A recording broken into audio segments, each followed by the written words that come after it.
sen jälkeen niin se sisäelimen poiston jälkeen kroppa puristetaan tiukaksi ja siitä tehdään timantti. Ja sitten se timantti voidaan myydä. Ja sitten se mitä siitä jää jäljelle, siitä timanttin valmistusprosessista, niin myydään ruokateollisuudelle luonnolliseksi aromaksi. Eli kaurahiutaleissa,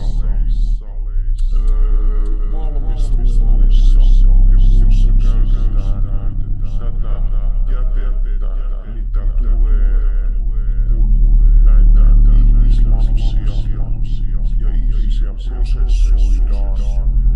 Eli ihminen tuottaa niin miljoonia tässä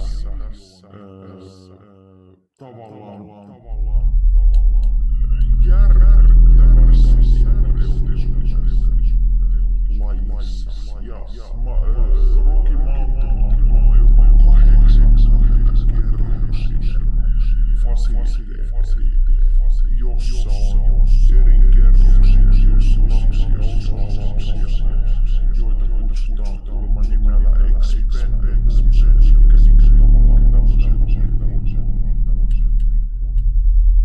käytettävissä olevat,